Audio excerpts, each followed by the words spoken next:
This conference will Don't now forget be I'm in here. recorded. I keep my mouse hovered over your mic button. So just kidding. So anybody got anything going on? Grant, do you have anything going on? And if you would, if you're not speaking, kill your mute your mic if you don't mind. That way we won't get some feedback. Nobody Thanks. got it. No, I ain't got nothing going on, man. Just trying Yeah, to sell these machines. yeah. We're You doing want to really talk? good this month. You want to talk real quick about that Nova 30? I mean the Nova 63 thing about the accessories that's been brought up a few times. I can The just kind of mention it a little bit. You know what I mean? The group that we've got started, and I'm gonna get some documentation going. So uh, the deal is, whoever's got Nova 63s knows that all the accessories are shoved underneath it, and you have to get the machine up off of the accessories and peripherals and remove them, and then put the machine back down safely. And we don't really have a lot of documentation about it, because historically everyone just says, what do you do? And we go, just get the machine up and get the parts out, and that's probably not the best response. So we're formulating some documentation and best practices and things you may need to have on hand, and stuff like that, so that we can give you a little bit of time to prepare if you are getting one of those big machines. And oftentimes it's a 63 is associated with a forklift or something anyway. And I would imagine, I don't know if this is true, I've never uncrated a Nova 63, that you could probably just grab the forks and lift one end of the machine up, drag the stuff out from under it, and then set it back down. And I think that's typically kind of how it goes. But sometimes other conditions exist that don't make that possible. So we're just going to kind of go over some scenarios and that kind of thing and publish it, and make sure that it's well known even on the, before you get the machine, so that we have that information out in time for you to prepare. So I'll be honest though, like I've been here a year and a half just about, and this is one of maybe two times I've heard of an issue. yeah, yeah, out of 4,500 service tickets over the past 2 years, it's been this time and one other. So, but I mean, it is something we should address, because, if nothing else, there are some safety concerns. That machine is big and heavy, and if you jack it up with a bottle jack and it slips off the top, you know, you could lose a Wouldn't hand or a, something. wouldn't a simple resolve would be, since these have crumb trays in them now, is to just shrink wrap the supplies to the crumb tray? Well, here's the thing. They even modified the 63 so that the bottom of the machine is higher, so that the equipment will fit under there. They would have, do you see what I mean? So that means less depth inside the machine from the head, to the working area. So that's why they come with a shorter nozzle on them. The throat on the lens tube is shorter, so that it can still accept the same difference of materials. It shifted everything up a little bit to make room for the stuff underneath. So it'll be counterintuitive to them to package it somewhere else now, after they've gone to all the trouble to redesign the machines and the head and everything else to accommodate those peripherals where they are. You know what I mean?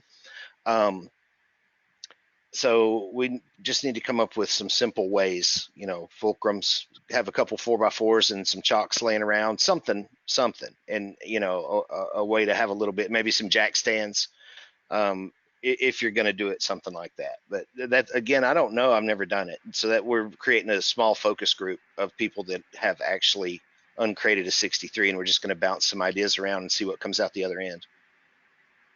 On that though, I have, the guy that we were talking about, Brian, named Brian, Mm-hmm. that's going to be making videos and stuff. That's one of the ones he's going to be making. It is. Can you add it? I'll get with you after the thing. I'd like to put him in that group. Sure. So yeah, okay, that'll be fantabulous. So Uncrating the 63s really isn't that bad. mm-hmm. So well, yeah, and I did mine. Yeah. Well, it isn't, but if it comes up a couple times, we like to have something out there. Plus, we can say things like, if you cut your fingers off somehow trying to jack it up with a little, or something like that. We told you not to do stuff like that. Yeah. You know what I mean? We We don't want to get somebody hurt just because we don't have a document about it. you know. Yeah, what we ended up doing to get our stuff out from underneath it is we used a 2x4 to lift up on the front edge, and then I had someone else spin those stabilizer feet all the way down to hold it up so we could slide the stuff out, and that worked great. Gotcha. So, and see, we also have to account, some people may have minimal things around, you know, to be able to facilitate something like this. So we want to give a primer, you know, an unboxing as Nova 63 101 class. You know what I mean? Right. I just recently got mine, like, I guess it was about 3 weeks ago, maybe somewhere around there. I mean, what we did is I took off all the sides or whatever, and I used one of the sides, and I put some wood up underneath the one of the sides to give it a little bit of, you know, structure where it wouldn't just collapse. And I just rolled it right off. You know, it came I mean, I made I took the hold downs, you know, all the way up, you know, and you know, as long as you have something sturdy underneath it where it's not just going to drop, it just came right off. Hmm. Just like some of these people, I mean, look, this is how I did mine. I mean, because they came out in the truck and they had it in there long ways, so there's no way you could get it out without a long forklift with long forks. So instead of doing like some people, like, hey man, you know, it's like 20 minutes away and I'm having to wait 3 weeks or whatever. You know, Thunder's been great. I mean, I posted that the other day on somebody's thing. You know, everybody's been great about, you know, some people were renting flatbed trailers and having them go pick it up and to deliver it and this and that. If you have a truck or you know somebody's got a truck, this was the easiest way for me. Is I went and rented a truck for like $76, and I got some the little roll dollies from Harbor Freight that equaled up to, you know, like hold up to like 1,500 pounds, and I put one on. I mean, I took it to the thing and made sure it had the gate. You laid the gate down, you know, and put maybe a piece of plywood over it so that, you know, it's not just hitting the grate thing or whatever when it's coming out. And I slowly moved it until it caught the crate on the bottom. And then what I did is I unhooked the trailer from the truck, and I put a jack underneath it, and I jacked the front of the trailer up slowly because I'd already moved the 63 all the way forward as far as it would go.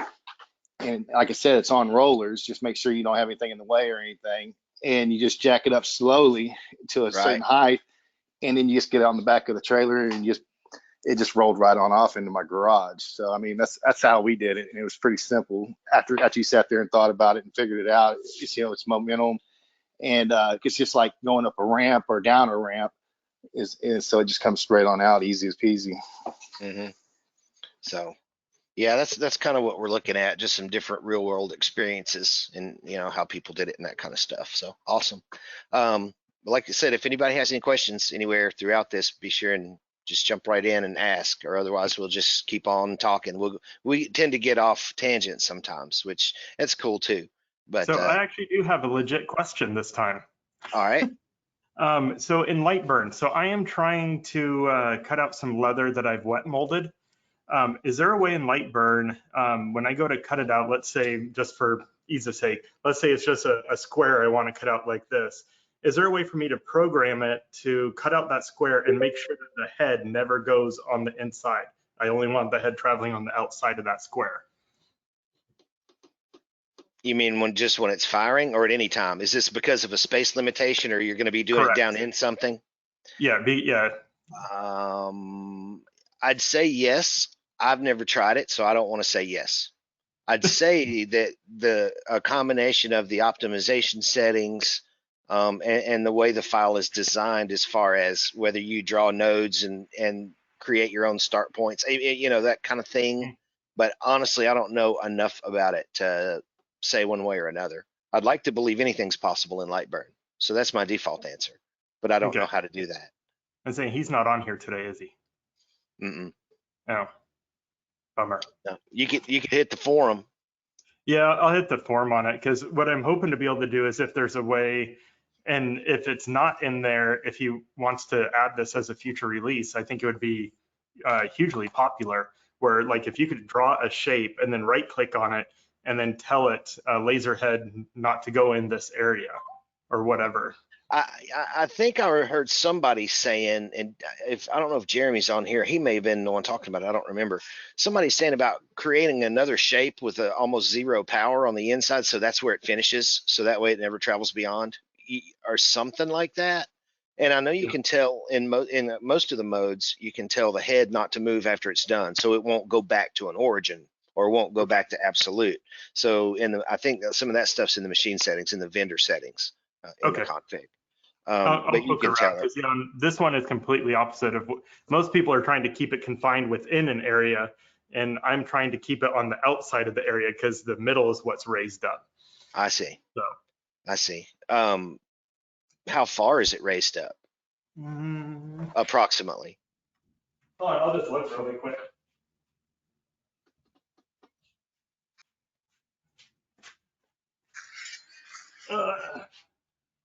Can you set your start far? point in So in too far for the head to clear. I see. So what if you used a 4-inch and just focused above it? Depending on the graphic. Well, there's no graphic. This is just strict vector cutting is all it is. Oh, just cutting? Oh, I see. I see. I see. So, but yeah, I don't know. I'd have to play around with that. See, A if the 4-inch front- would give you a wider kerf, but you could adjust your kerf offset not to, you yeah, know, for that. But it'll give you a longer throw. I mean, if that's what the deal is, if there's so much variation between those peaks and valleys, that may mitigate it using a 4-inch. yeah. Well, the peaks and valleys on the side, I'm not worried about. Those will all get clamped down when I go to I got laser you. it. Yeah, basically we're trying to cut. Your exposure's going crazy, so I didn't Yeah, I see know. that. All I I'm saw on my was it looked crappy like camera wavy today. paper. I didn't So, see a but third frequency. yeah, so we're trying to cut right here on the inside, right on the other side of the where it I recesses. see. I see Couldn't you, now. couldn't you do a template and just turn it upside down? You could build a jig and drop it in. But why would I want to do that? That makes sense. Sorry. extra work, extra work. Yeah, I most certainly could just do it upside down, but my brain hasn't been thinking that way. I got the redneck ingenuity part going on. Hey, that's about 90% of what this is. Right. I get it. I mean, like me, truthfully, I probably overthink everything, man. But then again, I'm just starting out. I mean, like I said, trying to learn the software and trying to do this and that and get all the upgrade stuff sent in and all this other stuff. It's like, I tell the old lady, I said, yeah, I get out here for about, I don't know, 30 minutes, 45 minutes. My head feels like it's about to explode. It's like, all right, I'm done for a while, but still, every day I do a little something. So it's one step closer. Sometimes all it takes is another set of eyes, right? Exactly. Yep. A different perspective can definitely help. So that's what's so awesome about the Thunder Fam. Or just a person that doesn't think right. Well, that would include me for sure. Sometimes I don't think right, or maybe And that's most you're often. hard on him today, Jim. You're hard on him. No, I was being on me myself. Actually, my brother-in-law brought me a sign and he said it fit me so well. It says people should seriously should stop expecting normal for me because we know it'll never happen. Right. I need that too. Yeah, he'd seen it and he said, "This fits you so well." He's Yeah. hanging up in my shop. Hey Jason, did I send you a note that I got the upgrade kit? Yeah, you said you got it. You said Okay, you get to it whenever you Yeah, I've feel got like it it, I guess. in the laser now, and I got some cameras set up. I'm going to attempt to capture the conversion process on the full one on video. Whether it ever makes it off the proverbial editing room floor, I don't know. I'll have to watch it and see how terrible it is. But maybe Yeah, there's some stuff we can use. I'm gonna take one of the juniors that I have that was already built up for plastic, Mhm. and strip it down on camera and build Mhm. it up. Because I mean, essentially the Rotoboss is the same thing with just an extra tower. Right. So the So process is the same. on that, I still haven't sent my junior. I've got it sitting in the box, but I haven't gotten it out yet. Yeah, it I'll would get just that be to you as easier soon as to. I can. You could just swap it out, couldn't you? And just Well, rotate them. Would that be a way to do the rebuild? essentially, I mean, there's some the motor and stuff on there Right. where Sure. or you can Well, you'd be keep it getting a and just motor. put it back on when I gotcha. Well, I was going to keep send it it and with the then motor and everything. That way you could have it yeah. all, look at it and make sure It'd be everything's cool. easier Because than I've trying to had it for explain. 2 years. You know, it Well, wouldn't yeah, even but hurt it'd for be you to easier put to your eyeballs on it. explain. It'd be Mhm. easier than explaining to you and trying to ease your frustrations and walk you through it. It's just easier to do it myself and Sure, send it sure. back. Yep. So So Hey, I'll Brian, get it to you eventually. Yeah, go ahead. if you want to send me an upgrade kit, I'll shoot videos of upgrading it for you. Oh, well, you'll have to, I'll refer that back to JER Customs. So, all right. Well, if yeah, anybody's we'll got figure it anything, out. we'll answer some questions. I see, I'm No, not sure if I'm positive on how to pronounce your first name. Dodie, is that right? Yep. Hi. And I noticed you had a ticket. Did you get anywhere on, she was having some power issues. So, No, I'm actually using my Glowforge again and remembering how slow it is. So gotcha. All right. Well, yeah, I think I told you I was going to be on here. We can talk about that if you want to, and we can get some other people's input if you like, if that's, yeah, you that's know, fine. I just didn't so, know if I maybe had done something that changed something because it was all of a sudden it just stopped cutting all the way through. So okay. I don't know what happened. I don't know if maybe I touched something on the controller, but I don't think I did. And I think you have to put the password in to make any of those changes anyway. So So yeah, your So file then, looked good and all of that. What I was going to min suggest to you powers, next. max powers. Yeah, well, she's using a power scale, so that's not going to be the same thing as if it was a regular file. But there's a test that I'm going to send you after that other stuff that I sent you about the alignment and all that, because it does a lot of that goes back to that. You could even, the beam verticality could even be an issue where part of the beam is hitting the nozzle orifice and then reflecting off. too, and it is in a straight line. Okay. And the pulse is in the right spot. Like everything seems to be aligned. The corners are all in the right height. So Okay, and Well, you use the it'll still be in actual, a line, but is the dot clean and circular, or is it yes, hazy or oval or anything like that? looks the same as it did because I had red dot pointer issues a long time ago, and it looks right. I got you. Did No. you accidentally the- put your lens in upside down? No, I checked that last night. So that was Okay. I How think about the we've all beam done that one combiner? before. Yeah, did you see the one on the beam combiner on checking the make sure it's clean? That's one that gets overlooked sometimes because it sits there in the very back. It's where the red dot module is. There's that. yeah, I cleaned everything back there too. Made sure I have Okay. a dog. So I've had like dog hair stuck in my mouse thing before, so I checked to make sure there wasn't like one in there too. So I'm going to Is send the- you a link to the power test, and it's going to generate a file that you'll run, and it'll look crazy. It won't. It'll. Don't pay attention to what the laser's doing. Just don't have any paper under it because it will be firing, but the nozzle might not even move. I'm not sure.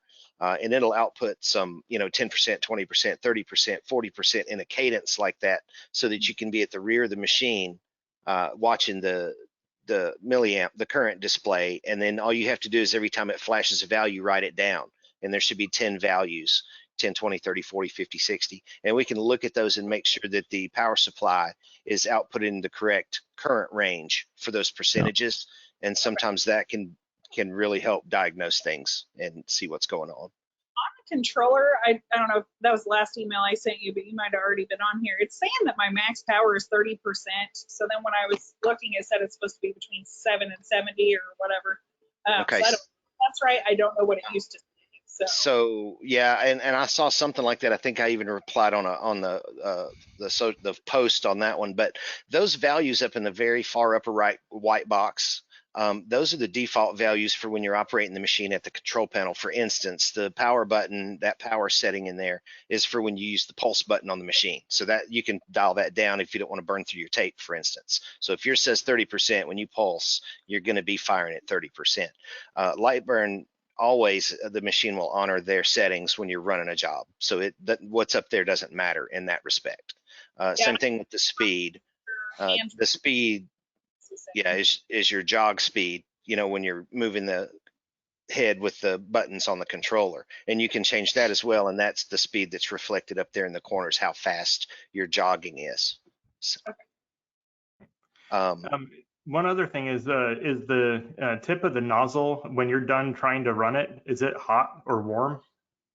I haven't checked, but I can. yeah, I would check that. If it is, you're definitely hitting the side of it, because I've actually helped someone out with their laser before. We were getting a nice clean dot out of it, but it was still reflecting off the side. It just happened to be doing it in just a certain way that we were still getting a clean dot. Yeah, I'll check that. and that'll go back to the beam Well, verticality again, which is usually mirror 3. So But the easiest way to do that is you take a piece of masking tape and stick it to the bottom of the nozzle, and then hit a pulse and see where, like, make a good indent in it so you can see the opening of the nozzle. Hit your pulse and see where it's falling in that nozzle itself.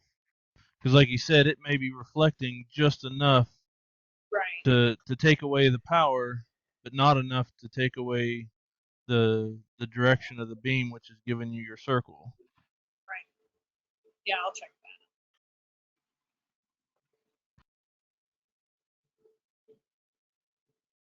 sorry, I got sidetracked on the chat thingy.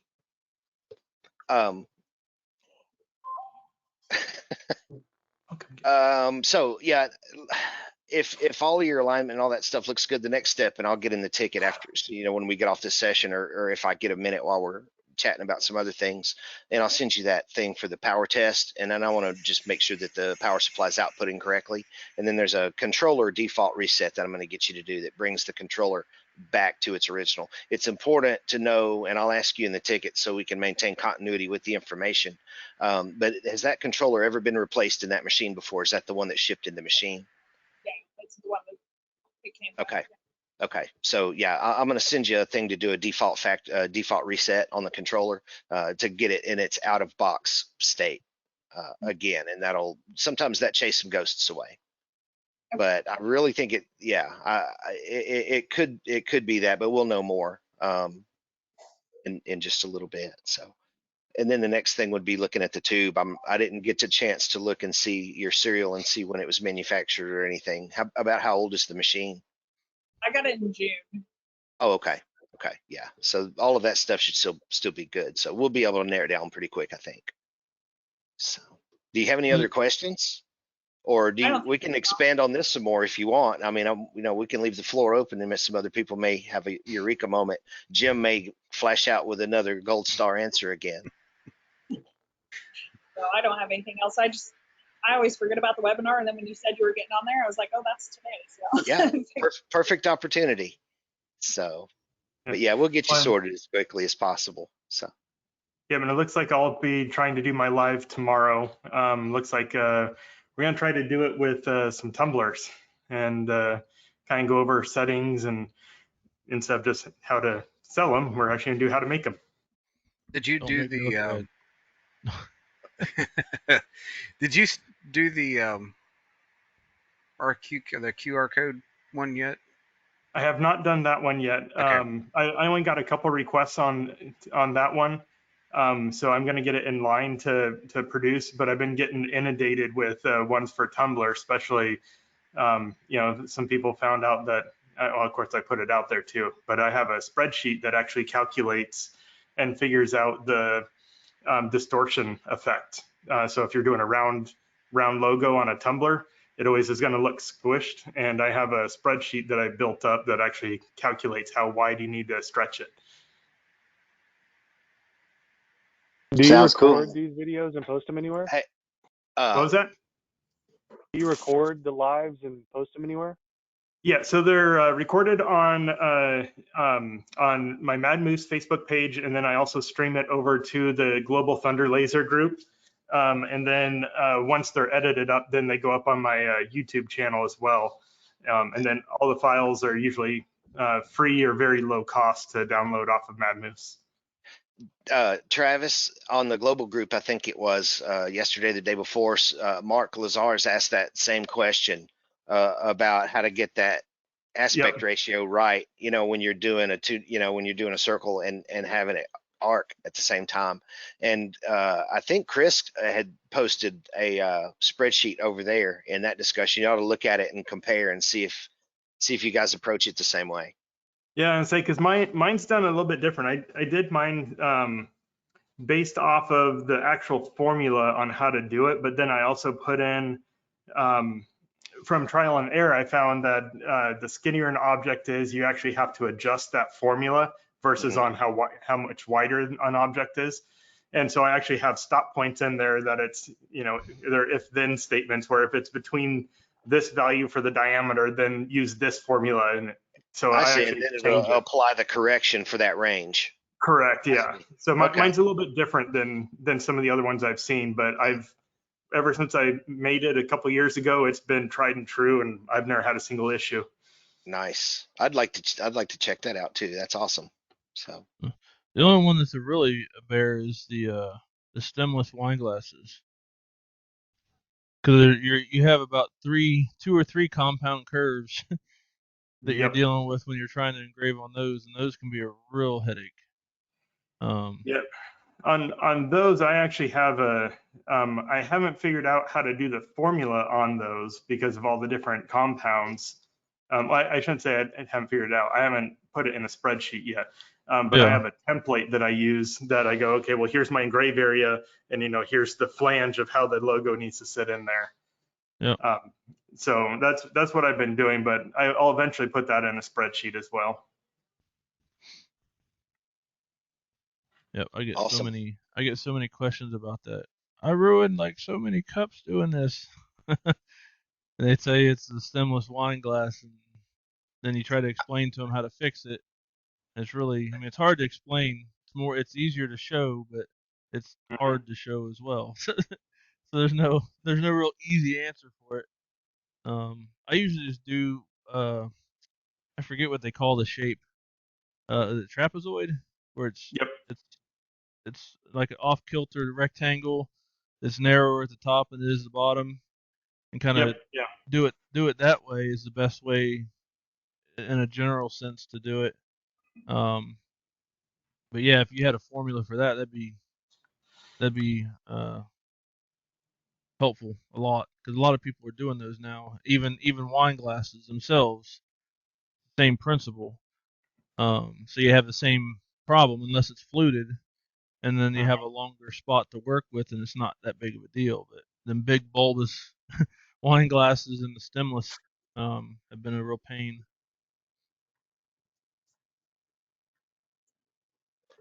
I have an easy way to solve that for myself since I don't really make stuff. I just don't do any of those. I stick to the 20 ouncers. 20 or And if 30. that's and if that's what you want, that's what you can get. If you don't want that, then you can go find it somewhere else. or coffee mugs. They're nice and straight. Yeah. But that's cool. So yeah, I'll Yep. put that. I'm anxious to put that full metal together and then give it a couple of tumbles around. So I'm excited to turn that thing shiny and blue. Yeah. So, I'll be interested and to see others use it. There's a couple people that got them so far, but unfortunately they don't have their machines yet, so can't really do nothing with them. yeah, do you have like instructions for doing this, or do you want me to wing it and then create some? Well, for the I started making like a little manual to do it. But in my experience, it's easier to do a video. Yeah. And then create the written content off of it, maybe even if you're going to do that at all. like footnotes and stuff to what is in the video.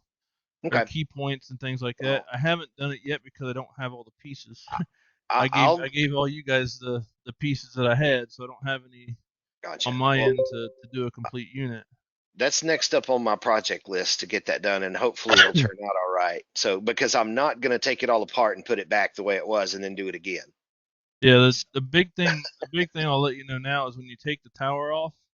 Okay. To do it, you just take those two top cap screws off, take the wheel off, and then the two bottom screws in the bearing, loosen that up, and it'll slide right off.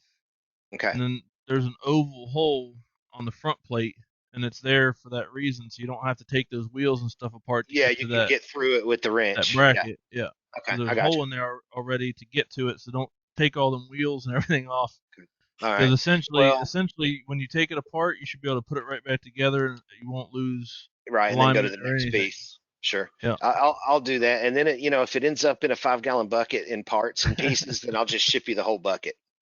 Oh boy. Yeah, it's not I just that saw hard. someone. It's literally one for one piece, and Yeah.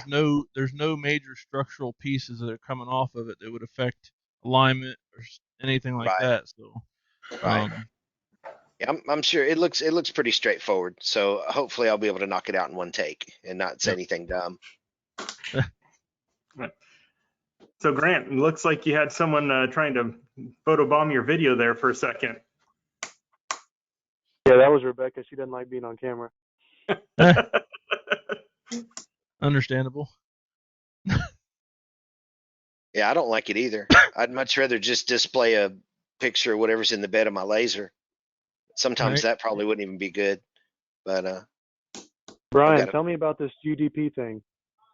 UDP, that's what I was looking up. The communications mode, it's 10100, it's standard TCP/IP protocol.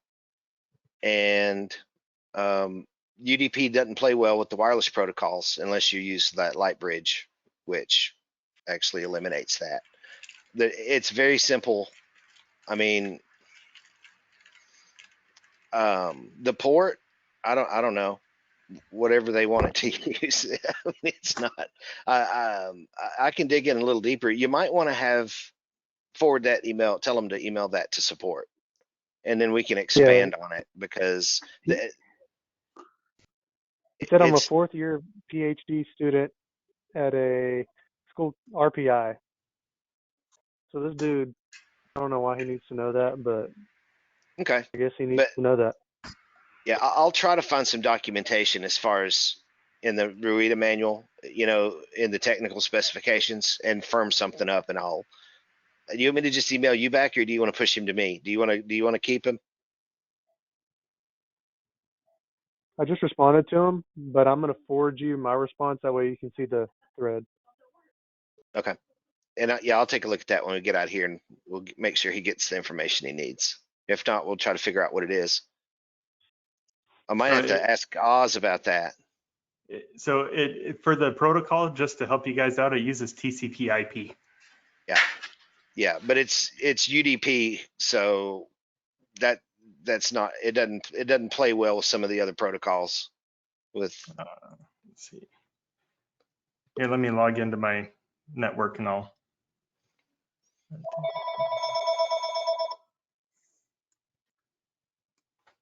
So like I said, if anybody has any questions in the meantime, we're liable to go into full geek mode here if we don't. Well, I got a question. It's like, I mean, it might just be that because when I downloaded the in the Lightburn, the Thunder 100 watt Lightburn material library into it, I mean, I can click on it. So it's just you add to that, is that what I'm assuming? Because it's like when you click on anything, it's not like it has any kind of settings or anything. It just says, like the 2-color boards or acrylic or whatever, and so on.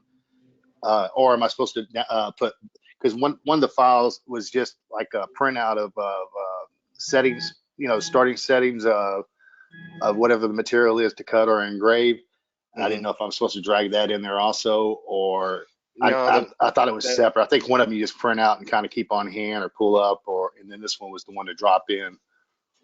Yeah, so the PDF is for you to just refer to or print out if you want to or whatnot. The other file, you import it into the Lightburn library by going to the library tab and then clicking load library. And then when the load window comes up, you select that file, and then your list comes up. And then underneath that list, you'll find subfolders on each of those items that are in the library. There's a video on there. Have you checked out the video about that? We've got an article. I thought I did, but I mean, I'll check again. But I was just Gotcha. since we weren't really talking about anything, I pulled it up and just double checking. But yeah, and then you just drill down whether you want to cut or engrave. You'll have to expand the file structure all the way. Is basically what I'm trying to get at. inside the library. If you're looking at acrylic, open that up, and then you'll see a no thickness. If you open that up, that's where your engrave is. And then if you look down, then you'll have different thicknesses. And you can add to your library. You can make a new one. You can do whatever you Right. want. You can modify that one. But yeah. But the trick is on those, you have to drill all the way down until you see either a cut or an engrave with that little, icon beside it. Is that what you're seeing?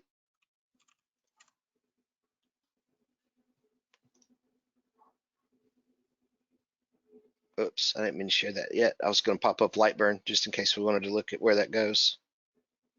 But something weird just flashed on my screen, so maybe I better not. I haven't done enough stuff to know what we're referencing here. I'm kind of interested in the topic, but I don't really know where we're going here. Oh, okay. So let me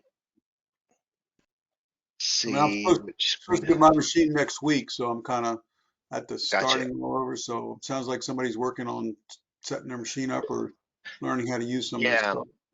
Right. So there's a library in here, and you can drill down in here and then drill down a little bit further, and you'll see a cut. There is no wait, is there? 2 color boards. There's not one for there. There's a no thickness for acrylic. That's an engraved setting, and then you can go into edit your cut and actually look at what they are. And the engrave settings for acrylic in this library is 500 millimeters per second and 20% speed with a 0.08 line interval, which sounds about right. And then you can drill down a little further and pick what your thickness is for your cuts. And then the way that works is, let me put some text here. There's some text. We're going to make that a fill. So let me go up here and make that a fill. Well, actually, I don't even need to worry about that. I'm just going to draw an ellipse around it just so we can have a line or a circle or whatever. We'll do something like this and just make it a different color. So here's how this works. I've got the line selected. That's going to be my cut. And let's just assume that it's 5 millimeter acrylic. And if you're in the inches mode, it'll show up the value in inches. So I'm going to highlight it, and my line is highlighted. So I just click assign to layer, and it puts the settings right in there for you. And then the same way with the text, we want to engrave this. So I'm going to select the text, or actually just select that layer, and then we're going to go to the engrave, assign to layer, and it puts those settings in there for you. And then, yeah. So, all right, thank you. And if you check the support site, I think you just search for scanning off, material libraries, or you can just type in your wattage. If you've got an 80 watt machine, you can type in 80W in the search, and it'll pop up with the 80 watt materials libraries. And then there'll be, let me go to one real quick. Let's see. Let me share the screen again. I got my stuff out of whack here today. I've been busy. I think I've seen that. I've been in there a little bit and saw something on that. So we'll go to the cheat sheet. And so the materials libraries, I have an 80 watt machine, for instance, so I'll just type in 80 watt, and there's the materials libraries. And then you can get close, and then you can go back to this whole category right here if you want. You need to put that in the program, or the program already has stuff in it? No, you have to get these files. Typically, Lightburn doesn't come with any settings like that, because 99% of all the other lasers out there, there'd be no way to standardize that at all. It would be out of whack. All of ours are calibrated so we can come up with a rudimentary list of settings. So I'm going to go to the 80 watt materials library. Then there'll be a Lightburn file, and that's the one that you import. And the way you do that is to go into your library tab and go load library, and then you'll navigate to that file, and then it'll populate this list in this window here. So that's how that works. That was worth asking the question. Yeah, I mean, it's interesting. Like I said, I'm new to trying to figure everything out. I mean, it took me a while to figure some of it out, and I just, I guess based from what he's showing is you have to actually have something on there, click on it, and then go to whatever the material size or whatever, and then hit add the layer, and that's where it shows the change or whatever. I thought it might be you click on it and it tells you what to set it up as. It's just automatically clicking on it. Yeah, you just highlight whatever your value is, whatever your cut is, and then highlight what layer you want to apply it to, and then just click assign to layer, and it'll pop those values in there. Now, let me note it's just a starting point. It's not a comprehensive list, but you need to pay attention because these things are not perfect. For instance, on some of the engraves, the high air is on instead of the low air, or maybe the minimum power is not set, but the maximum is. So don't assume that all these settings, even though they're approximations, don't assume they're correct. But it is a very good starting point. And also on since you were mentioning the air assist type, where in Lightburn do you actually set the low or the high? Or if you're doing a cut, it automatically goes high. If you're doing an engrave, it goes low. Now you select right here. If you turn the air off, it's on low. If you turn it on, it's on high. Okay, so if it's off, it's on low. Okay, I got you. I didn't know that. Mm-hmm. Cool, appreciate it. Yeah. And have you been following the cheat sheet? Let's see. Let me go back and find that thing. I think it's in here. I tried to make a thing that would encompass most of the links that you need to know. You can't put all the info in one, of course, because there's lots of stuff. But this will be good to cover for people, even if they're waiting on their machines or whatnot. But there are some things in here in the cheat sheet that you should do before you operate the machine and all that. But then there is the scanning offset adjustment, and here's all the air assist stuff right here, how to adjust the dual stage air assist, selecting between them, and then about the sequencing issues, which you probably heard about that already, about it's better to use send, than it is to use start. So all of that stuff is in there as well. Okay. Hey, Brian. Yeah. So a lot of my computers are starting to yell at me to update to Windows 11. Is Lightburn ready for Windows 11? I don't know if anything's ready for Windows 11, but I don't want to do it. I'm just tired of them yelling at me all the time. Right. Man, whenever I was in IT and there wanted to be a change, people were yelling, "No, please don't take, XP away from me." Yeah, and so what they give us? The crap Vista. Windows 11 is going to be the next Windows 8. Yeah. That's what I'm worried about. Windows 11.1 will be out 6 months after it officially deploys, I think. No, I mean how garbage 8 was. That's what I mean. Oh yeah, it might Windows be. 8 was complete garbage. Yeah, but Windows changes your machine every time it has a little update anyway. It goes in and changes stuff, screws it up every time. Well, yeah, but the Windows 11 is basically a beta. It's not. I don't even think it's been fully tested. I don't know. It's fully released now, though. Yeah, it's fully released because I just bought a laptop and it offered me either the 10 or 11, and I was like, well, I'm not going to do 11. I don't know if it's going to work on the machine. I bought it for that because the other was acting up and waiting on my kid to come over and mess with it. And I said, well, hell, if the graphics card went out on it, then it's the same price to go buy a new laptop. Yeah. I'm pretty sure that Lightburn will work on it. And that's something that maybe I'll ask in that forum, because it doesn't, a lot of the dependencies that it has is really just like the visual C, and some of that stuff, because I think it's Qt or something they program that in. But you got to make sure that the computer is compatible too. TCS 2.0 or whatever it is, but the big one is the processor support. So I've got a bunch of really high-end computers that the processors aren't supported on it. And Windows is going, oh, well, you can still use it. You just have to do it from a fresh install off of a disk or a disk image. And I'm like, okay, well, that's not a problem. But then it gives you a warning saying that they're unable to do automatic updates and security updates if you do it that way. I'm like, well, I'm not reloading Windows every time I want to do a security patch. That's the biggest thing, is if the hardware supported it. Because like I just built a new computer and it's backwards compatible, or forward compatible, whatever. It's a 10 and 11, usable.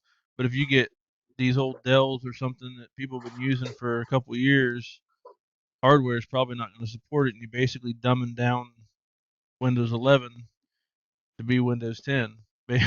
Essentially. Yeah. Hey, Brian, did my answer in the chat make sense to you? Or does that help at all? This is not UDP. with HTTP. Yeah, so according to my router, it's streaming via TCP with a HTTP protocol over TLS SSL on port 443. And that's synonymous with HTTPS. What's that? So that's synonymous with HTTPS. If you're accessing a link with HTTPS instead of HTTP, it does exactly that same thing. Okay. Man, you guys are so far above my head. I'm right there with you, man, but I'm getting it down a little bit. Every day's a little better. Yeah, typically, if you need to know that kind of stuff, you've got something really advanced going on. I mean, it's good if you're gonna be messing with computers like that. It's good to know or have a general knowledge of that stuff, anyways. But if you're just buying something from a store or whatever, plug and play, not much to worry about as far as that goes. Yep. Isn't it with Windows? It's like every third Windows or every second Windows is the good version. There used to be a number to that, and I forget what it is. It's every other one, kind of like iPhones. It's every second. Okay. Every other one having a beta program? Well, everything I've seen from the beta on 11, it's essentially going to be 8 because it's the same thing that happened with 8 when 7 was out. Yep. 7 was out, 8 came out, but the hardware couldn't support it. So basically, you got a new software program that was either it lagged because the hardware didn't have proper support. You basically, like I said, had to dumb down the program to work with all the Windows 7 stuff. The same thing is happening with 11, is they're putting 11 out, and stuff that people already have is not compatible. But you have to go in there and change some settings and stuff like you said, to again basically dumb it down to work with the new program. But if you have a I don't know, I would say anything other than like a Dell. I mean, you might be able to do it with a Dell, but you can get different software, CPUs, GPUs, things like that to bring it up to par. But it's basically putting the cart in front of the horse, just like they did with Windows 8 when we had 7 that was working so well. Yeah. Yeah, I actually didn't even have 7 or 8. Would you have NT or a 95? NT? See, I had XP, and what was it? XP, then went to Vista. What was after Vista? Dude, I would have stuck with NT forever if I could have. Oh, NT was a good one. So was XP. Well, the problem with NT is they figured out that people were basically abusing the platform and using it in ways that they weren't able to monetize, basically. I think that's why I think they got rid of it, because you could use it as in an office network, and it's just so much better. And you can use, couldn't you run Linux off of it too? Or you could Yep. not use it off of it, but use it kind of with it in a way. For all your back end security stuff and everything. Yeah, that's the one thing I'm curious about, because Linux lately has been doing just leaps and bounds on their upgrades, and I think they're surpassing Windows now by quite a bit. Well, I've been a Penguin for a long time. A lot of Linux, Penguin. A lot of Linux now is basically Windows. I mean, the way it's set up. Yep. Where you got icon buttons and things like that. Whereas before, when you had Linux, it wasn't nothing like that. Yep. I still like the command line on a monochrome monitor, though, man. Nothing beats that. That's what I'm saying. Is most of it's command line. Now if you open up a Linux, I forget what it's called, the program. Yeah, it's the GUI, basically the KDE or whatever that. Basically looks like a Windows. Yeah, but I run mine headless because that runs a lot of resources. But even though they're lean, but I got a buddy that does IT. He don't run the front end or whatever you call it, the fancy stuff. Yeah, his is all like file layouts. Like he has all his stuff in folders, so he goes to different folders and clicks on it instead of having like icons on a desktop or whatever. Right. all that fancy stuff. And it's pretty cool, but it takes some time to learn it, I'm sure. So a quick question, Jason. What's the turnaround on the Rotoboss and the Junior right now going? It depends on who's asking, but no. Um, no, the parts that I'm waiting on should be here either tomorrow or Monday, is what I'm being told. I just didn't know if you're caught up or if you're still pretty behind or. Well, every rotary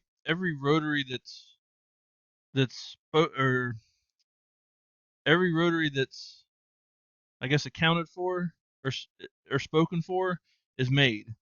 I'm just waiting on these parts, throw a motor in it, and send it. Jason usually starts working on the rotaries like after the people buy the machine. So if you need one, you know, he's already accounted for that. He can probably knock one out pretty quick to you. Well, I've got, like I said, I got with the backlog with the parts that we're waiting on. Mm-hmm. I've had time to basically, my shelves are full of basically every order that we have. Yeah, because you technically have at least you have about 2 months to build a rotary technically, if you think about it. You know, from the time that we place the order, because they don't get their machine for 2 months or whatever. Well, I've had some people get them 2 or 3 months ahead of time, and they're like, okay, what do I do with this now? Yeah.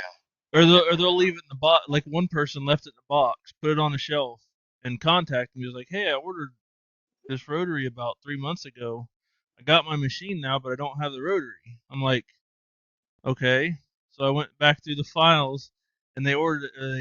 They were sent the rotary back in June or July, and they put it away. Didn't realize they put it, or didn't remember they put it away. So they've had it the whole time. And I'm like, it says you got it on X whatever date, and then they go back and look. Well, let me check, and then sure enough, it was up on a shelf somewhere in their workspace. Oh yeah, didn't even know they had it. For sure. But yeah, everything's good to go. We're just waiting on the parts, and then motors are another issue aside from the parts. But you know, the chip shortage that we have. So I'm trying to get as much of those. Hopefully, I'll have some next week as well. But yeah, I'm about to order one or whatever, and I was just wondering what the time was. I mean, I already have my machine and everything. I was just curious on what the time frame would be. Well, the people that got machines and already have them and everything, you guys get priority over the list.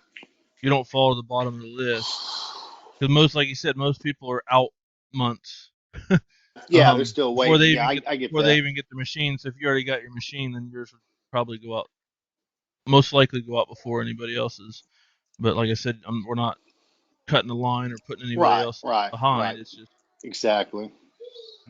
Hey Brian, what's the best way to order one? Because I have to get one for my 35 because I'm tired of swapping the pins back and forth. I'm going to defer that to Grant. Hey Grant, what's the best way for me to get one? Get what? I'm sorry. Get one of the rotaries because I'm tired. I need one for my 35 because I'm tired of swapping my pins back and forth. So I have my 63 is a 5-pin, and my 35 is a 7-pin. Yeah. Yeah, just shoot us an email and we can get you one on order. Okay. Yeah. Just sales at what is it? Sales at, is that the best way? Sales at ThunderLaserUSA.com. Actually admin. Admin? Admin, ADMIN at ThunderLaserUSA.com. You mind if I steal a couple of minutes, Brian? Absolutely, man. In a couple of weeks, Thursdays at 4:00. It's an easy time slot to miss, but I wanted to make sure I got in today because I'm still in my investigatory stage here and spent the last few weeks going down the OM Tech import from China rabbit hole, and I've completely ruled that out. And I was thinking that I may have to rule out the Thunder as well, even though it's at the top of my list because of the size of the machine and the space where I need to put it. And I stumbled upon the video where apparently you can disassemble the business end from the the bottom part with the wheels. Correct. Right. So I'm curious if the dimensions that are listed on the drawings, I'm hoping that they're accurate, because when I say that I have like zero space to give, can I really rely on those measurements to, I think so, but if you need the outside dimensions of a specific machine, I'll find somebody with one if I don't have one nearby, and I'll actually get them to pull some measurements for me. I'm looking at the 35. Okay, I've got a Nova 35. Right. So So- the measurements are in millimeters, and it's telling me that I've got enough to get through the space of the doorway, which is just barely enough. My problem is that my room it's like a utility room. Okay. Washer, dryer, I've got some other equipment in there, and my furnace actually sticks out from the wall a few extra inches, and it's about 19 inches in the room.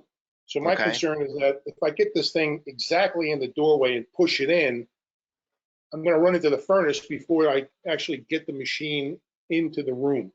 Mhm. And so that's why I'm actually going to build a wooden mock-up. replica and see if I can, make this thing happen.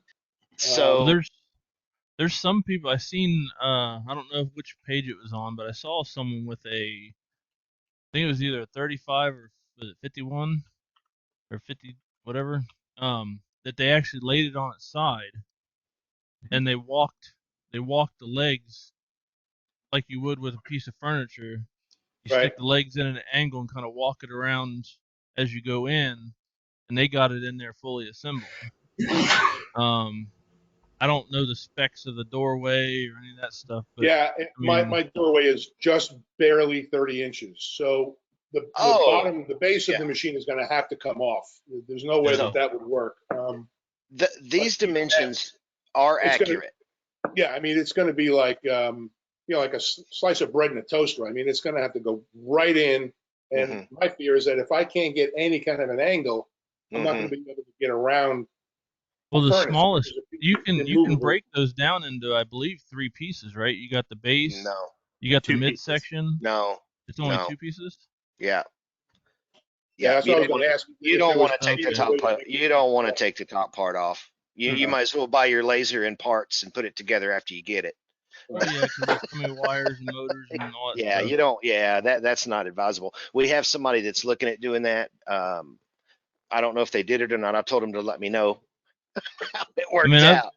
I've seen and heard people getting those big machines down in the basement with like a 90-degree turn in the step. So I mean, I've got sure a Nova 35, so I'm gonna measure mine, and I'll give you some exact dimensions that'll help you build your thing. And I can either take your email address, but honestly, I might misplace it for now. Would you do me a huge favor and email support@thunderlaserusa.com?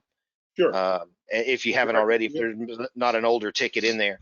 And then I'll answer right back, and we'll get some hard numbers for you so you can build something that will be accurate enough that you can see if it's feasible. Okay, good. And So it's black. I know that the 35 with the 100-watt has the extension, and it adds about 15 inches to the overall width of the machine. Is the entire 15-inch extension, is it completely filled with the tube, or is that made to accommodate something even larger than 100 watts? It may not go all the way to the end. I'm not sure about that because I have an 80-watt machine. I can find that out too. However, it what? Doesn't? Grant Like, the same. does It doesn't go all the way. 3 or 4 inches. Like if this is the tube extension, it goes to like right here.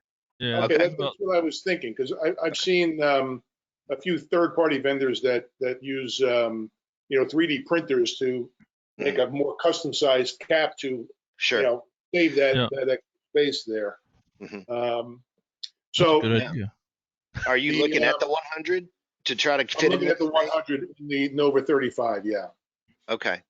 So, but it goes from 59 to 75 inches wide with the cap over the 100-watt tube. So I was kind of curious about what exactly is going on under there, and if there's any way to modify that to just save, I mean, if the space is an issue, I don't think 20 watts is, depending on what you do with it, I guess I would say. Well, that's what I was going to say.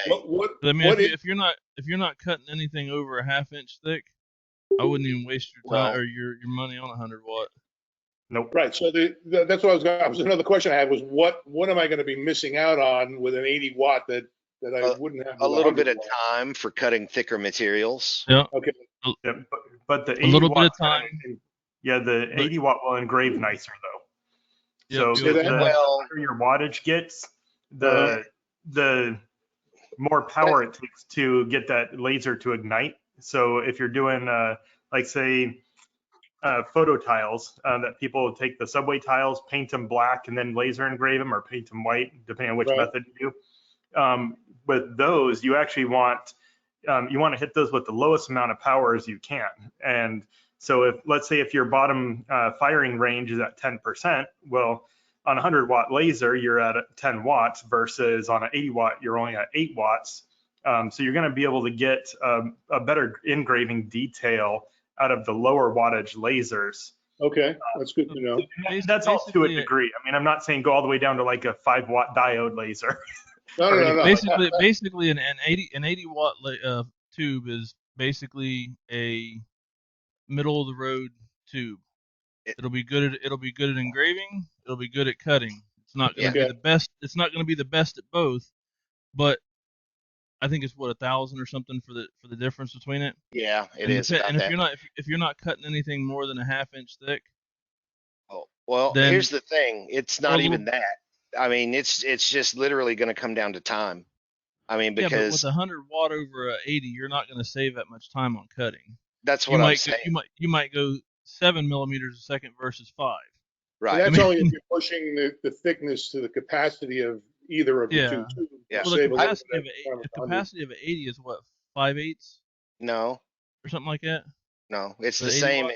It's technically the same in all of the machines. I can cut Oh. 3/4 in any one of these machines. You just Well, I mean, in except a for the Mini single- 60. In a single pass. Yeah, I can cut 3/4 inch acrylic on my 80 watt machine in a single pass, and it's Yeah. a nice flame cut edge. I mean, And also keep this in mind, Arthur. The Nova 3580 comes with a Risi 80 watt tube, not an SPT, and it's actually a 90 watt tube. It's a C90, and it has a 100 watt power supply in it already. So you're actually getting about 88.6 watts at the third mirror. We say it's an 80 watt, but it's closer to 90. Okay, so another question I had was about the tube. So the Risi tube is in the 80 watt, not the 100 watt version? The Risi tube is in the 80 watt version machine, which is actually a C90. Because I found it curious that the purchase price for the 100 watt was $1,000 more, but the replacement tube was $750. And I was trying to make heads or tails out of why that was the case. But don't they Right. upgrade the power supply as Yeah. well to like a 120 instead of a 100? Well, on the 80 watt, something it like- comes in an 80 or a 100, and it gets a 100 watt power supply in both. I Oh, think okay. it's just the number that they came up with. But now here's another thing you could think about. You could always get an 80 watt machine, and all you'd have to do when that tube expires is buy a longer tube and an Put it extension, 100 watt. turn it into a 100 if you're not happy with it. Right, Yeah. I mean, okay. Just to give you an example, those I've got an 80, and that there, which doesn't show good on the camera, but that's not really that burnt. It's got more. It's. I mean, I can still see the wood through it. It's 7/8, and I did it in 7/8? I did it in 2 passes. Mhm. That plywood? No, that's poplar. Poplar, okay. Man, Was natural that wood's was that a great. 4-inch head or the 2-inch head? That was the 2-inch head. 2-inch head? Yeah, I've cut 3/4 red alder with my 60 watt 24. Yeah. It took a couple passes, and it probably looked about like what Jim's did there, a nice dark. But dark everybody edge on thinks everybody's thought I stained that, and Yeah. it's because you can still see some ambering through it, and actually still see some wood color through it because it doesn't show up well on camera. But I did it on 2 passes, and I think I was running like 10 at 80. Yeah. Okay. And then Oh, I put a straight or a square up against it, and it cut straight. Yeah. I had If no you wanna- deflection. If you want to get the afterburner kind of performance in your cutting, though, do the external air assist instead of using the stock air pump. That's going to be Yeah, I am gonna running be, compressor. You know, if you're the higher a pressure big your air, difference the for hotter, cutting thicker the hotter material. it'll burn. Yeah, Yeah, and it'll I'm actually running. help.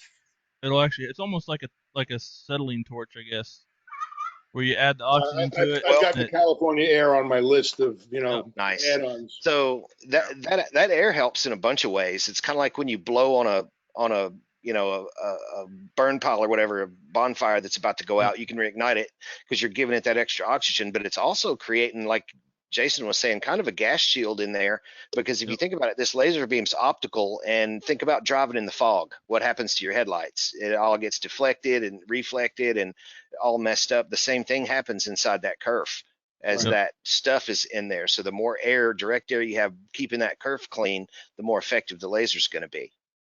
So yeah, I'm only running 40 psi. I didn't even ramp it up. I'm running once you get past 25, once you get past 25, it's point of diminishing returns, I usually use 40 to 60 when I'm cutting.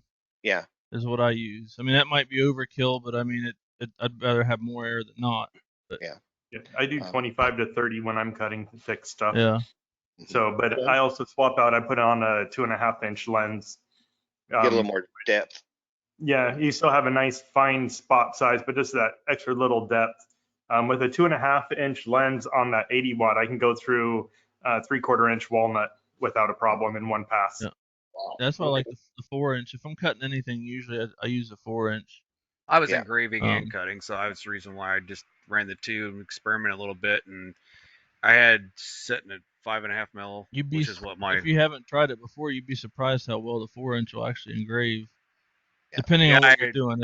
If you're doing something with a lot of fine detail or something, it's obviously not the best choice. But if you're just doing letters, numbers, and kind of like a blocky design or something, I've done the same thing. It's like, well, do I stop it midway, change out the lens, and then cut it, or just, kind of make the best of the 4-inch and find a happy medium between it where it'll actually engrave and cut without an issue. Speaking of lenses and mirrors and peripherals and rotaries and all that kind of stuff, are the Thunder lasers kind of locked into proprietary peripherals, or can you use different lenses, mirrors and rotaries and things like that for? You're not only welcome to use whatever accessories or peripherals you want to use. We spec everything in the manuals and in the documentation on the wiring pinouts and the diameter of the mirrors and their composition, and even provide links to alternate sources sometimes. Okay. So you're free to do whatever you like. Are they standard kind of across the board, or do they all use like the same diameter lenses? Well, a 20 millimeter lens or a 25 millimeter lens is the same across the board for pretty much all of them. Okay. Just the coating on them is different. I can't remember off the top of my head which is better. Gold is better. The SI lenses are better, but they're very susceptible to getting damaged even with normal cleaning. So we go with the MO mirrors because you can spit on those and clean them in your T-shirt and put them back in, and they'll run. Which one is the harder one that's recommended for, like, I think 100 and up, and then there's one that's recommended for 100 or below 100? Yeah, that's some other material. Well, they use copper for the real high ones, but then you have problems with keeping those things from tarnishing and stuff. But well, I've been going down the rabbit hole of this guy RD Works. You know RD Works? Oh yeah, that's Russ Sadler. Yeah, the guy is, he's phenomenal. The information that he has and the experimentation that he does with the lenses and stuff. And of course, it gets your wheels turning, and you're thinking, well, okay, what am I locked into here? And it sounds like I'm not really locked into anything. You're not locked into anything. He'll make you overthink everything. Yeah, I do that. Like I said, I'm in my analysis paralysis right now. I can't get out of it, but I keep coming back to Thunder. It's where I keep. Well, and I think most of us for aftermarket lenses are using what is it? It's Brian. What is it? It's 2.4? 2.6. 2.6. I call it IVI. Yeah. So 2.6 kind of invented the zinc selenide optic. They synthesized the crystal and all of that stuff, and they're said to be like the creators of it. I don't know. And we used to get ours from there, and we still may, because they still say high quality US optics and the coatings are the same. They're CVD and all of that stuff. So I think they still are. We just had them unbrand them and put Thunder's name. So if you get a Thunder optic, I think you're getting 2.6 still. That's usually been the thing. And APC is another good one. He makes lenses and optics for NASA and the government for satellites and stuff. So I figure he probably makes a pretty good lens and mirror sets as well. And APC, that's American Photonics, Steve Walters. He's out of Florida. The APC lenses, I've had problems with the APCs burning out prematurely. And I think that's just the coating. I think it's a higher quality coating, but it's Right. harder to maintain. Gotcha. So, Well, and they're Yeah, kind of made to be, I mean, they have a life, because they're glued in and you just dispose of them and just replace the whole module, so, and I kind of like that concept in a way. I mean, Epilogue does that stuff and some others. Yep. A matter of fact, our Odin is that way. So Oh, they're, is it? they're It's just glued in on the got other. the Yeah. insert, the insert in it. Mm-hmm. Yeah. Yep. But Arthur, another thing you can do to gain a couple inches of room is take your entire door out, frame it Well, off. that's, It's that's a not that. given. That's taking it right That's out. Yeah, No, I that's- meant that's that only taking the part of frame my and everything calculation. out. You said you had I only had mean, 30 you guys should inches. take out the jam strips and everything because it's that tight. That's The, what I'm uh, saying. You could Well, gain that Once I get way. into the room, I get 20 inches into the room and I got a furnace that's sticking out, about 8 or 9 inches. And if I Mhm. can't figure out a way to angle it and go around that, Yeah. I'm not sure of it.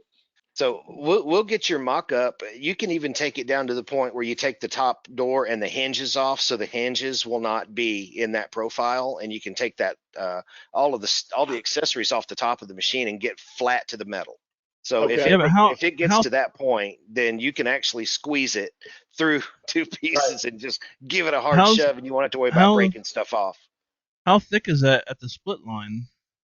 It can't be that. It can't be nowhere close to 30 inches. I don't think. It's 27.5, I think, is what I measured last time, and At- that's what at I'm the gonna get. At the That's what I'm split gonna. line? Well, I don't know. That's what we were talking about. I'm gonna give him you those can- measurements, get but I gotta the- find them. If you can get the base of the red green light off, according to the measurements, Mhm. it's 28.74 inches. Yeah, I'd wide. say if you had 29 inches, you're clear because this is That's 28 with point the something. case split though. Or is that with the thing all together? just the standing top up on half. end? No, that's with the base off. That's base just off. the business end of the thing. Oh, I would wow, say I didn't 28. realize it was that thick. It's like 28 730 millimeters. 28 and a quarter roughly. I mean, it's still shy of that from the Nah. bottom of the base. Nah, well, what machine do you have? Do you have a 35? Yeah, I got the same one you got. So Dude, I'm sitting here it's 27.5 frame to frame, top to bottom, Okay. from the top From section top- to the. That's My Yeah. door the split line there. and the Yeah, way that's what the I'm trying to measure the split line. it actually kind of overlaps, so it's probably closer to 30, and I have a 35-100 and it fit. There just wasn't a whole lot of room. Like, you wouldn't want your fingers to be on the side of the machine. Right. What did you Okay. say was that I was missing the what overlapped? I didn't catch the first part of My that. Sorry. doorway, the way the door is, so my doorway is 31 inches, but the way the door is, it's probably closer to 30. Just because Gotcha. it doesn't open all the way to where that side is I flat. see. Right. Okay, and you were Yeah, able now to get my there door's without- coming off. I can't even open my door all the way because the furnace is there. My door will open to about 78 degrees and then it stops. So that's a given that it's coming off. But it's well, I've gotten both my 63 and my 35 through 30-inch doorways. okay. The trick is you have to watch out the back side of the laser, which is what I was laying mine on. It's got the exhaust port back there. So what I would do is they have those furniture dollies that you buy at Home Depot or Lowe's that are just made with 2 bars of wood there and carpet bars here. Right. I would actually go and I was rotating my lasers up on top of that so the exhaust port would fit right in the middle of that hole, Right. and then just wheel them around, and they wheel around really nice on those. Okay. Yeah, they I use was those in thinking like the a video. pallet jack or even those those shoulder straps that you Yeah, we tried that on my 63, but being a 1,000-pound machine is a little much. Yeah. Okay. I had a couple of guys bring a new refrigerator to my mom's house a couple of days ago, and they used those, and I thought, hey, there's an idea. But it's true. I don't think a refrigerator weighs what is this thing coming in about 700 pounds, right? They're pretty Yeah. heavy. They're heavy duty, so. But yeah, So, in the video, that's what they're using too. It shows them rolling on one of those little dollies like he's talking about. But I think they stood there, it's straight up or whatever. So I think you're good, but I mean, still got to measure it and kind of build something That's out. the video that I saw and figured, okay, that's my Hey, course of action. If I can Oh, Jim, didn't you say that you took a measurement? Yeah, I took it right from the the baseline up to there is about 28 inches. I was just giving a little bit of extra literally clearance. just taking the very bottom off of it then. Yeah. Yeah, right. So I thought from here to here is the measurement. You roughly got roughly 28 inches. I mean, you're got clear. Yeah, mine's 27.5 inches on the dot when I measure it from that seam. I put the tip of my tape measure in that seam. I get 27.5 right at the top. I didn't do it on the side. I was trying to eyeball it from the front and trying to. Yeah. So you say it can, or it's not a good idea to take it apart the top part there? Nah, I would not do that. I would not. I would not do that. So much wiring to dismantle. You're involving all the wiring, right? All the I wouldn't want to do that. Yeah. Everything, because the electronics base and all of that stuff is in the middle half, and then all of the motion control and the tube and everything's in the top half, and those two top parts are separate too. The tube bay is separate as well. So yeah, it's a nightmare to take it apart after the fact. That's why I was confused, because I couldn't picture it being that big, but yeah, if you don't take that apart, you just got to flip it 90 degrees, so the schematic says it's 730 millimeters, which is 28.74 inches. Well, the schematic says 730 millimeters. That could be including the light too, though. I think it may. See, that's the thing. With the light laying flat. Let's see, machine. I'm not sure exactly where they're getting that stuff from. We get all of that stuff from China. I would imagine all the measurements are from the outermost component. So if the light folded the down, emergency switch, and it looks on the video they show the entire light fixture. There you go, right there. Completely comes out. 780. Yeah, with the light fixture. That's 780 with the light fixture in. That's 780 with the light fixture in. That measurement. If you go down a little further on that page, you'll see that there's another. So you're 1,000. Well, you're 1,040 from top to bottom minus 330. So what's that? Well, no, because these are taking different measurements. This one is from the bottom of the frame, and this one's from the bottom of the caster. So you can't. Yep. We got to have this dimension from here to here, and it's 27.5 inches. Okay. Yeah, which is roughly what I got once I measured this side. So if you allow yourself 28 inches, you're good. If you allow yourself 27.5 inches, you're good. I was including for fingers. we don't care about fingers. We just got to make sure that laser gets in there. Fingers are malleable. Well, if you want to make it simple, though, just take the furnace out. Yeah. I used to do HVAC, so I'm just sitting there thinking, just take the furnace out. Get an AC tech to come in and pump it down. And believe me, I've already calculated going through the wall from my garage into the spare room where I want to put this machine, because that was my other option, was to literally cut a hole in the wall and go through the wall and then worry about it. That sounds like my metal building shop that I had. I put a big old I have a laser. It's like 5 foot 3 inches or something, and the opening between the beams on a metal building is only 5 foot on center. So I literally took out the beam, cut it, and then cut the building around it so the machine would fit through. Because I didn't want to take it apart. Just convert your doorway